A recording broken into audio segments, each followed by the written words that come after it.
The first thing that we do is we Google them on the most used apparatus by any human being, the smartphone. It's always on us. Yep. And it's so easy to be able to access anything at any time with our phone. iPhones are really heavy within the US. And they've made it easy. They've also made it convenient, and they've made it addictive. We're not just here saying, hey, your website's got to look good there.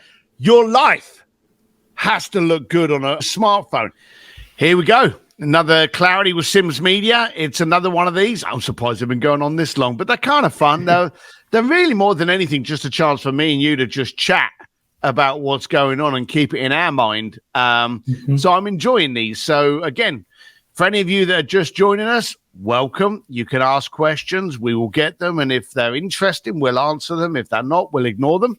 But we're here to just chat between us on what's going on in the world of digital, online, branding, marketing, advertising, the whole gamut. And each week we try to come up with a different subject. What is our subject matter this week, Henry? This week, we are going to be jabbering about the importance of the mobile world. And what does that look like now? Because over the years, we've been so ingrained on our computers, but what's the landscape looking like? How much is it shifting from desktop versus mobile? And then how can you best take advantage of that shift? Now, I'm actually speaking, and you know this, but for those people that are listening that may not be aware, I'm actually one of the keynote headlines for traffic and conversion this year. Kind of a little bit nervous, to be honest with you. And we're doing it on branding. And so we've been working on the kind of presentation and what we've been focusing on, and finding out quite simply that the mobile isn't even close to any other form of platform for your consumption. And I'm not going to give away it. If you're down at TNC, say hi, tell us you listen to these and you watch these and that you support and follow us, and I'll be pleased to say hi to you. But as we were going through this research, we looked at 2011, where the dominating factor was still Mr. TV. It was that big bloody rectangular thing on your wall. That was where you got most of it. Fast forward now, and COVID has amplified it, and the online streaming services have amplified it as well. A lot of people are now watching TV, listening to radio, even reading the news, the newspapers, from mobile platforms. So we've seen the media consumption go away from TV, actually even go away, and this is startling for a lot of people, from the desktop, from our laptops, moving away from that straight onto this little fella. Why do you think that's been the case? Because it's just so easy. It's always on us. Yep. And it's so easy to be able to access anything at any time with our phone. And I remember teachers in college and stuff, they really hated smartphones because they kind of give us this chance where we don't really have to learn a lot. If we need to know whatever question our teacher is asking us, we can just pull out our phone, ask Siri, and it will tell us. So we've got this constant access at any second, and it makes it super easy for us to get our fix on whatever we want anytime. You're right. It's ease and convenience, and that's obviously been designed by the good folks over at Apple, who are the dominating supplier of smartphones in the US. What was the latest stats? The latest was that this year, I think that Apple had got 50% market share, and then behind that was Samsung at like 24%. So iPhones are really heavy within the US. All right. And they've made it easy. They've also made it convenient, and they've made it addictive. You see, there's, and we've had this argument, in the family. I'm always like, hey, don't bring your phone down to the table. If we're sitting around watching a movie, don't have your phone with you, because you don't want that little vibration. Even though you've got it on silent, you can still hear the phone go, you can still hear all that crap. So I've always, as a father, turned around and gone, hey, keep your phones away. But the dumb thing is, someone knocks on our door, rings our gate bell. We've now got these nests that connect with the phone. Nothing else. They connect with the phone. My wife, Claire, she needs to turn the air conditioning up or down. It's on the phone. So everything is now on the phone. Even when you use an Apple TV on your TV, it actually comes up with the keyboard on your phone. So it's very hard for us to actually be away from it. And it's getting harder. So now that we know that it's become very much of an addictive force, now that we know that we actually utilize it, the one thing that people are still ignoring is how people use it for marketing. Now, we've been doing this jabbering now for 5 minutes, 1 second. We've told you that the dominating media platform or the consumption platform in the planet is your smartphone. We've told you that the iPhone dominates by over half all smartphones in the US. Yet everyone still focuses all their branding and attention on their desktop. So it's a bit daft there. Last year when we were at TNC, and I'll tell this story, you know this story. This girl came up to me and she was a marketing expert. Okay, I love the word experts. She was a marketing expert. And I was like, oh, you know, good for you. That's great. And she said, yeah, I do this and I do this. I do this. Now, when people understand the structure of a connection, okay, and I'm, you know, power pause there, the structure of a connection and introduction. Someone tells, I'm here and I'm going, you got to go to Henry Sims. You know, he is so sharp on media. He's going to help your business. He's going to grow your business. He's brilliant. Now, you trust me, so you listen to me. And as you walk away, there's only one reflex you have. You pick up your phone and you Google Henry Sims. You don't get your laptop out. You don't get home onto your big desktop. You get your phone out. Now, at that point in time, we're only looking for one thing. We're looking for validation of what Steve says can be seen clearly as to what Henry represents. That's all we're looking for. The whole point of a website is to validate what you've already heard. So I'm telling you that Henry Sims is the greatest thing since sliced bread, and you're going on onto your phone just to validate it. This lady was telling me how good she was at marketing, and she got her laptop out to show me her site. As she's talking to me, I pulled out my phone and started Googling her. And she went, what you doing? I went, I'm Googling you. She's like, no, here it is. Here's the website. I said, yeah, but I don't know you. I said, you know, we've just been introduced, and so I'm adding the next step, but I'm doing it in front of you. She's like, what? And I told her, I'm Googling to find out what you look like. Googled her. Her SEO was good. Her website was up at the top. Great. That's the first check mark. We've spoke about chocks before. If you don't know what a chock is, go back to one of our past episodes on sims.media and look up chocks, CHOC. So her SEO was working. The first thing that popped up was her website. So I looked on her website. And our buffering and our bumpers and our layer, and that's all techie for how things look on the mobile. And understand this, how your mobile website looks like can actually be vastly different to your desktop. Now, they need to have the same continuity, the same verbiage, colors, fonts, blah, blah, blah. They need to look incredibly similar so that you know you're on the same person. But layout-wise, what you've got on a landscape versus a small vertical can be laid out differently. She hadn't paid attention to it. And I remember looking through it, and the first thing I noticed was that from her picture, the amount of space took me 2 thumb strikes before I got to the content. So there was all of this dead real estate. Now, no one likes doing a third. You know, you want to keep my attention, 2 thumb strikes, I'm good. 4, I'm done. All right. No one wants to be doing that. Arthritis in the thumb. No one likes it. And I got the phone and I went, oh, this is what you look like. And it was blank space. And do you know what she did? She turned around and she went, no, look on it. I said, look, how many people in this room are looking on their desktops versus how many people in this room are on their smartphones? How many people are going to be on the smartphone? Is this the first time you pulled out your laptop today? And she went, yeah. So how were you consuming all of your other media and your emails and your searches?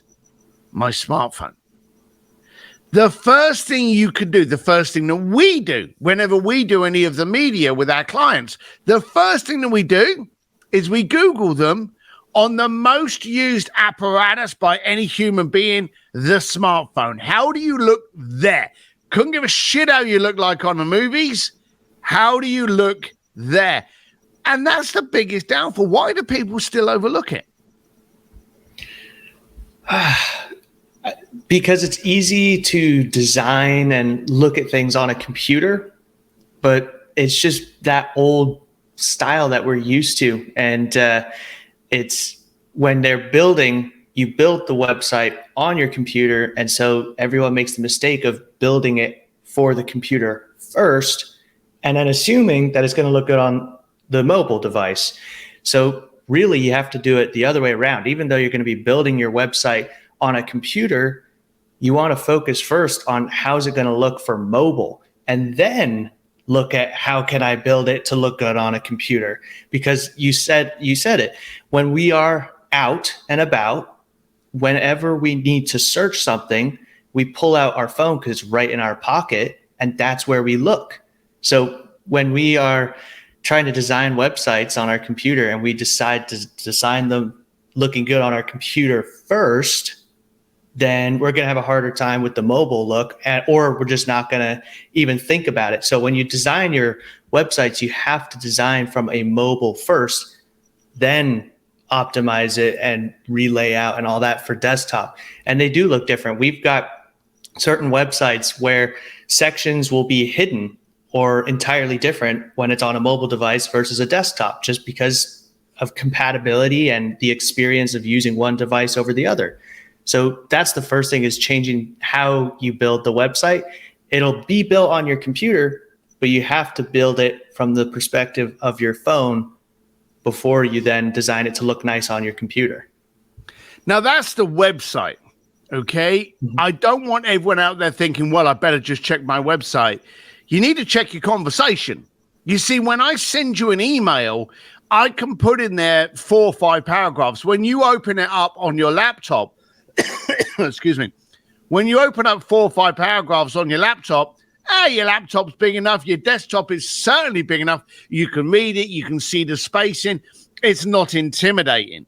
But when you open up 4 or 5 paragraphs on an iPhone, that's like bloody War and Peace. If you send someone a text with 4 or 5 paragraphs, my God, you've aggravated the crap out of them. So you've got to understand, where are you consuming the conversation, and talk to that screen size. Do it in little bits. If you're going to send out an email, and this is what we do, we send out newsletters every now and then. We prep them, we send them out as a test to us. They land in our inbox. We know they're there. That triggers us to, okay, what does it look like here? That's the key. What does everything? So it's not just your website. Think of how you're marketing your Facebook ads. Think about how you're marketing your TikTok. Think about how you're doing your emails. Think about how you're doing your texts. We're not just here saying, hey, your website's got to look good there. Your life has to look good on that like 5 by 3 inch, whatever the diameters are of your smartphone. Everything that you offer out there primarily has to look brilliant on that size screen before you can focus on scaling it out. Yeah, we had some friends of ours who do some awesome content. They make some really valuable content. And I started noticing them whenever they were posting online, they were posting these landscape photos and videos. And I said to them, like, why are you posting in landscape? And they're like, well, that's how we do it. It looks good here. And it was like YouTube or Twitter. I was like, yeah, but everywhere else, it doesn't look good. Everywhere else, you've got these either really small used space. Like if you do that on Instagram and people are scrolling, you're using such a small area to actually capture their attention. And so we were having this like chat, and I said to them, look at square and vertical because of how many people use a phone. And especially on social media, most people are using their phone to go through social media. So when we were talking about vertical, they were saying, yeah, but it's not going to look as good on the desktop. And I was like, that's correct. Square's going to look better on a desktop, but most people are on the phone. So you're catering and designing your content to work better on the device that most people are using. So we had this whole chat about it. And finally, I think a couple weeks ago, he started redoing all his videos into vertical, and they looked awesome. So it was good to see that. But you have to see, that's why we're driving this point forward of how used and adopted phones are. The majority of people have a smartphone. In the US, that's an iPhone. But globally, tons of people have smartphones now. And so that's how we're consuming our information. So websites and social media, content, all of it is on our phone. And even when you're looking from a marketing perspective, we saw that in 2021, that 60% of global website traffic was through a mobile device. So we are looking at stuff on our phone, and then we're clicking through to websites and other things on our phone. So from a marketing perspective, I looked on some of our back-end analytics, and the amount of ads that are being shown on phones, the amount of engagement and clicks that we're getting on our phones was like, I think our engagement was like 80% or something through a mobile device. And so that's where you really have to focus on making the content that you're creating. And content can be videos, it can be your website, anything, emails. It needs to look good on the mobile because that's where people are checking it. And then you can figure out, how do I optimize it outside of that for a desktop? I remember speaking with Peter Diamandis, and this was a few years ago. So his vision at the time is becoming more and more true.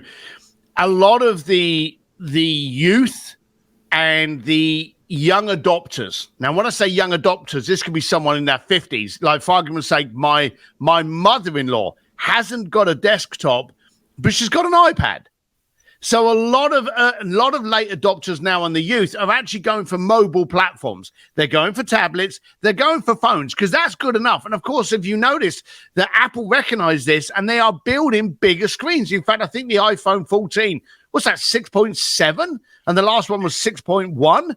So these mobile devices are kind of moving away from the mobile world now, but they're a big enough screen that you don't need something else. And because of the ability to download all the apps, a lot of people are just going straight for the mobile device and not the computers. We do have another question here, actually, that's coming from Chris Gunn that I want you to fire in. I know the answer, but hey, go for it. Is SEO affected if you build for mobile?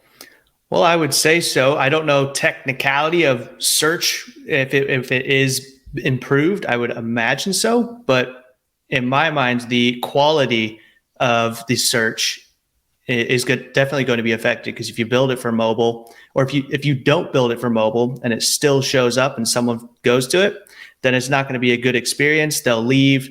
And when you have those kind of bounce rates of people going somewhere and then just immediately leaving, it's not going to be ranked well quality-wise within Google, and your SEO will be affected. So I don't know if specifically building for mobile does have any point building to your SEO, but the experience that someone has on your website does contribute to that SEO. So if you're not building your website for mobile viewing, all those mobile viewers are going to bounce really quick, and that's going to hurt how your website is showed through Google.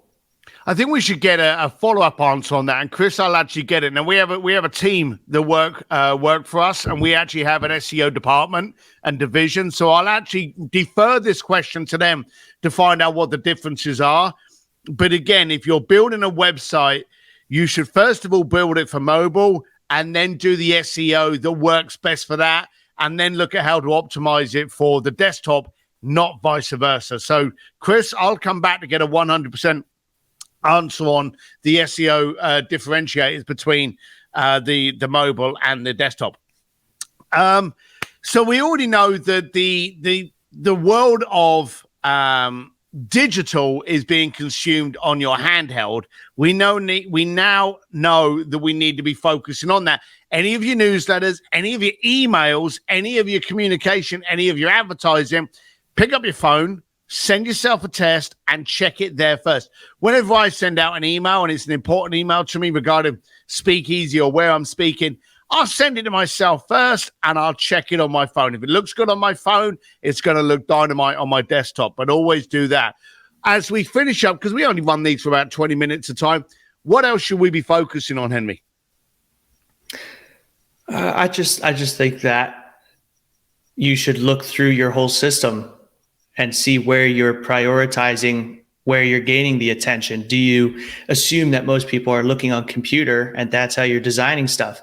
If more people own smartphones, if more people are consuming media through their smartphones, if advertisers are spending more on mobile ad spend, then those are all signs that we shift towards that attention as entrepreneurs, that we need to gather that attention as effectively as possible. So we need to work to the device that people are consuming through.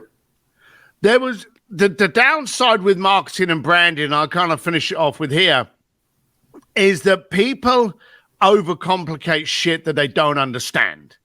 Now, my dad used to take me fishing. I fucking hated fishing. But he always used to say that if we're going fishing, go where fish feed. That's where they'll be. When you're trying to attract a marketplace, go where that marketplace is. If you're trying to hold a conversation, go to where they are consuming your conversation. So don't overcomplicate shit. At the moment, today, the mobile platform is where you need to be focusing your attention on how it looks when you're delivering a message. Do I know what that's going to be like in the future? No. We may have implants in 5 years' time and seeing everything from some visionary VR over our left eyeball. I don't know. But for today, focus your message on how it's being received, and that's the key. How you send it is irrelevant. How it's received is everything. All right, Henry, you got any last words of wisdom? Nope, I think that was great.